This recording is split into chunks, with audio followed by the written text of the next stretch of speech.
சிட்டியிலிருந்து கிராமத்திற்கு செல்லும் பையனின் கதை.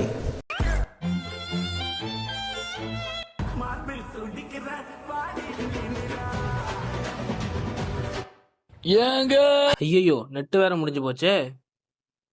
அப்பாவுக்கு ஃபோன் பண்ணியாவது கேட்போம். ஹலோ அப்பா, என்ன பண்றீங்க? சும்மாதான்.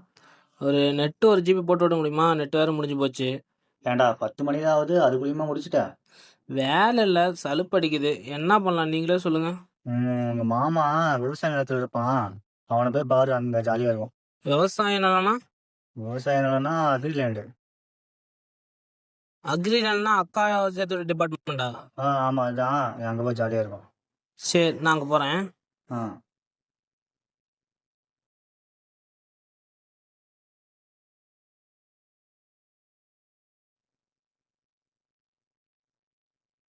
மாமோய், ஓய் மாமோய். சொல்றா. என்ன இந்த பக்கம்? என்ன மாப்பிள்ள இந்த பக்கம்? ஆமா மாமா, காட்டில் வேலை அதிகம் போல இருக்கு. ஆமாடா, வயலுக்கு தண்ணி பாய்ச்சிட்டு வாழை மரத்துக்கு வரப்பு வெட்டிட்டு இப்ப தென்னை மரத்துக்கு வெட்டிட்டு இருக்கேன் வரப்பு. ரொம்ப வேத்து போயிருக்கு, கஷ்டம் போல. ஆமாடா, கஷ்டமா தான் இருக்கு. இஷ்டப்பட்டு செய்யறதுனால கஷ்டம் தெரியல. ஆமா மாமா, இப்போ நம்ம கிட்ட ஒரு எத்தனை ஏக்கர் காடு இருக்கும்? என்னடா, ஒரு 5 ஏக்கர் காடு இருக்கும். NH7க்கு பக்கத்துல 1க்கு 5 ஏக்கர் வச்சிருக்கீங்க. 1 ஏக்கர் 1 கோடினாலும் 5 ஏக்கர் 5 கோடி ஆச்சு. லைஃப் டைம் செட்டில் மாமா.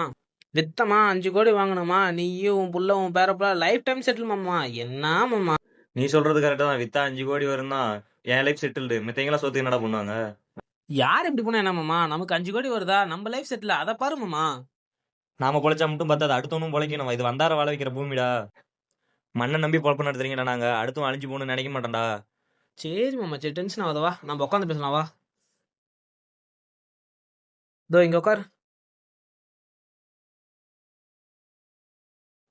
இதுல என்ன மாமா வரப்போகுது? அப்பாலாம் மாசம் 50,000 சம்பளம் வாங்குறாரு. நீ என்ன, உனக்கு ஒரு 15-20,000 வருமா? கரெக்டு தான்டா மாப்பிள்ள. உங்க அப்பனுக்கு அந்த வேலையில் சந்தோஷமே இருக்காது. எனக்கு இதில் 10,000 15,000 இருந்தாலும் முழுசான ஒரு சந்தோஷம் கிடைக்கும்டா. இதில் இருக்கிற நிம்மதி வேற எதுலையும் கிடைக்காதுடா. உங்க அப்பெல்லாம் வீட்டுக்கு போய் தூங்கினா தூக்கமே வராது. ஆனால் நான் இங்கே செஞ்ச வேலைக்கு வீட்டுக்கு போய் தூங்கினா நல்லா ஒரு தூக்கம் தூங்கும்டா.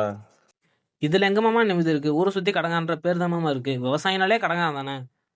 கரெக்டு தான். இப்போயே நான் விவசாயத்தை விட்டு வேற வேலைக்கு போயிடுவேன். அப்போ நீயும் உங்க அப்பாலாம் சோத்துக்கு என்னடா பண்ணுவீங்க? ஊருக்கே சோறு போடுற சாமிடா நாங்க. நான் நெல் போட்டாதான்டா நீ சோறு சாப்பிட முடியும். நான் பருத்தி போட்டாதான்டா நீ சட்டை தைக்க முடியும். உலகமே அழிஞ்சாலும் எங்க விவசாயம் அழியக்கூடாதுன்னு சொல்லி தான்டா நெல்லை தூக்கி கோயில் கோபுரத்துல வச்சோம். விவசாயங்கிறது வெறும் பேர் இல்லடா, அது எங்க பிராண்டு. இப்ப வேணா நாங்க எச்சத்துல இருக்கலாம், ஒரு காலத்துல நாங்க தான்டா உச்சத்துல இருப்போம். உலகம் போற்றும் விவசாயம். வாழ்க தமிழகம், வளர்க எங்கள் விவசாயம்.